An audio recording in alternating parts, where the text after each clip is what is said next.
ಯಕ್ಷಗಾನ ಭಾಗವತರಾಗಿದ್ದ ದಿವಂಗತ ಕಡ್ತೋಕ ಮಂಜುನಾಥ್ ಭಾಗವತ್ ಅವರ ನೆನಪಿನ ಕಡ್ತೋಕ ಕೃತಿ ಸ್ಮೃತಿ ವಿಂಶತಿ ಯಕ್ಷರಂಗೋತ್ಸವ ಫೆಬ್ರವರಿ 28 ಮತ್ತು ಮಾರ್ಚ್ 1ರಂದು ಕಡ್ತೋಕದ ಜನತಾ ವಿದ್ಯಾಲಯದ ಆವರಣದಲ್ಲಿ ನಡೆಯಲಿದೆ ಎಂದು ಯಕ್ಷರಂಗೋತ್ಸವದ ಸಂಘಟನಾ ಸಮಿತಿ ಅಧ್ಯಕ್ಷ ಶಿವಾನಂದ ಹೆಗಡೆ ಕಡ್ತೋಕ ತಿಳಿಸಿದರು.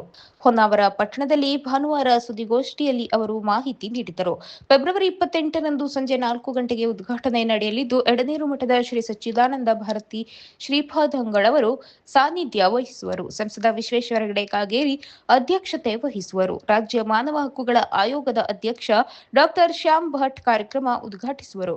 ಅತಿಥಿಗಳಾಗಿ ಶಾಸಕ ದಿನಕರ್ ಶೆಟ್ಟಿ, ಡಾಕ್ಟರ್ ಜಿಎಲ್ ಹೆಗಡೆ, ಮೋಹನ್ ಹೆಗಡೆ ಹೆರವಟ್ಟ, ಸುಬ್ರಹ್ಮಣ್ಯ ಹೆಗಡೆ ಗುಡುಗೆ, ಸುಷ್ಮಾ ರೆಡ್ಡಿ, ಲಕ್ಷ್ಮೀನಾರಾಯಣ್ ಕಾಶಿ, ಮಂಜುನಾಥ್ ನಾಯ್ಕ್ ಪಾಲ್ಗೊಳ್ಳುವರು. ಯಕ್ಷಗಾನ ವಿದ್ವಾಂಸರಾದ ಡಾಕ್ಟರ್ ಎಂ ಪ್ರಭಾಕರ್ ಜೋಶಿ, ವಿದ್ವಾನ್ ಉಮಾಕಾಂತ್ ಭಟ್ ಅವರನ್ನು ಸನ್ಮಾನಿಸಲಾಗುವುದು. ಶಶಿಧರ್ ಹೆಗಡೆ ನಂದಿಕಲ್ಲು ಅಭಿನಂದನಾ ಮಾತನಾಡುವರು. ನಂತರ ಬ್ರಹ್ಮಕಪಾಲ ಯಕ್ಷಗಾನ ಪ್ರದರ್ಶನ ನಡೆಯಲಿದೆ. ಮಾರ್ಚ್ 1ರಂದು ಸಂಜೆ 4 ಗಂಟೆಗೆ ಸಮಾರೋಪ ಸಮಾರಂಭ ನಡೆಯಲಿದೆ. ಅಧ್ಯಕ್ಷತೆಯನ್ನು ಸಾಮಾಜಿಕ ಮುಖಂಡ ಶಿವಾನಂದ ಹೆಗಡೆ ಕಡ್ತೋಕ ವಹಿಸುವರು.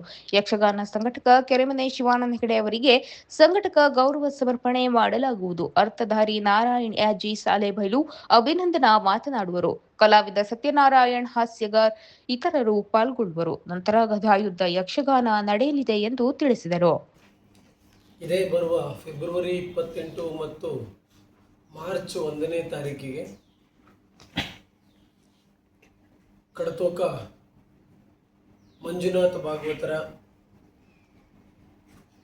ನೆನಪಿನಲ್ಲಿ ವಿಂಶತಿ ಯಕ್ಷರಂಗೋತ್ಸವವನ್ನು ನಡೆಸಲಾಗ್ತಾ ಇದೆ. ಕಡತೋಕ ಜನತಾ ವಿದ್ಯಾಲಯದ ಆವರಣದಲ್ಲಿ ಕಡತೋಕ ಮಂಜುನಾಥ ಭಾಗವತರ ಬಗ್ಗೆ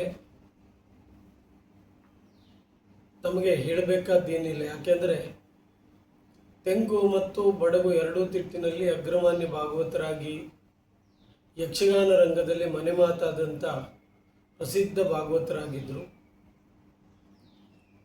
ಅವರು ಬಹುತೇಕ ಯಕ್ಷರಂಗವನ್ನು ಆಳಿದ್ದಾರೆ ಅಂದರೂ ತಪ್ಪಾಗಲಿಕ್ಕಿಲ್ಲ. ಅತ್ಯಂತ ಒಂದು ಗೌರವಾನ್ವಿತ ಭಾಗವತರಾಗಿದ್ದಂಥ ಕಡತೋಕ ಮಂಜುನಾಥ ಭಾಗವತರು ಯಕ್ಷರಂಗ ಪತ್ರಿಕೆಯನ್ನು ಕೂಡ ಸ್ಥಾಪಿಸಿದ್ರು. ಯಕ್ಷಗಾನ ರಂಗದಲ್ಲಿ ಒಂದು ಅಪರೂಪದ ಯಕ್ಷರಂಗ ಹೇಳುವಂಥ ಪತ್ರಿಕೆ ಮೊಟ್ಟ ಮೊದಲು ಅವರಿಂದ ಸ್ಥಾಪನೆ ಆಗದ್ದು. ಅಂಥ ಒಂದು ಅಗ್ರಮಾನ್ಯ ಭಾಗವತರ ನೆನಪಿನಲ್ಲಿ ಕಡತೋಕದಲ್ಲಿಯೇ ಈ ಯಕ್ಷರಂಗೋತ್ಸವವನ್ನು ನಡೆಸಲಾಗ್ತಾ ಇದೆ. ಇದು ಫೆಬ್ರವರಿ 28 ಮತ್ತು ಮಾರ್ಚ್ 1ನೇ ತಾರೀಕಿಗೆ ಶನಿವಾರ ಮತ್ತು ಆದಿತ್ಯವಾರ.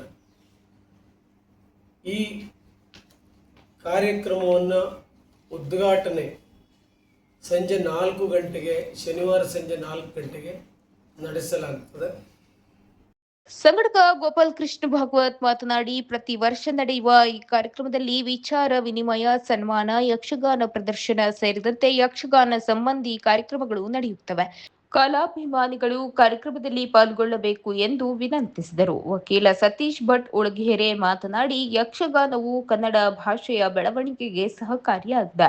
ಕಡ್ತೋಕ ಕೃತಿ ಸ್ಮೃತಿ ಕಾರ್ಯಕ್ರಮವು ಮುಂದೆ ಬೆಳೆಯುವ ಕಲಾವಿದರಿಗೆ ಮೈಲಿಗಲ್ಲಾಗಿದೆ ಎಂದರು. ವಿದ್ವತ್ಪೂರ್ಣವಾದಂಥ ಆಹಾರ ಬೇಕು. ವಿದ್ವತ್ಪೂರ್ಣ ಆಹಾರ ಅಂತಂದರೆ ಪ್ರದರ್ಶನಕ್ಕೆ ಒಂದು ಗಟ್ಟಿ ನೆಲೆಗಟ್ಟು ಬೇಕಾದರೆ ಇಂಥ ಒಂದು ಚಿಂತನೆಗಳು, ಯಕ್ಷಗಾನ ಕುರಿತಾದ ಚಿಂತನೆಗಳು ನಡೀತಾ ಇದ್ದರೆ ಕಲೆ ಬೆಳೆಯುವುದಕ್ಕೆ ಸಹಾಯಕ ಆಗ್ತದೆ. ಯಕ್ಷಗಾನ ಅಭಿಮಾನಿಗಳಿಗೆ, ಯಕ್ಷಗಾನ ಆಸಕ್ತರಿಗೆ ಹಾಗೂ ಹವ್ಯಾಸಿಗಳಿಗೆ, ಮುಖ್ಯವಾಗಿ ಎಲ್ಲ ವೃತ್ತಿನಿರತ ಕಲಾವಿದರಿಗೆ ಇದೊಂದು ಪುನಶ್ಚೇತನ ಆಗುವಂಥ ಕಾರ್ಯಕ್ರಮ. ಅವರು ಹೆಚ್ಚೆಚ್ಚು ಭಾಗವಹಿಸಿ ಹೆಚ್ಚೆಚ್ಚು ಜ್ಞಾನವನ್ನು ಸಂಪಾದಿಸಬಹುದು.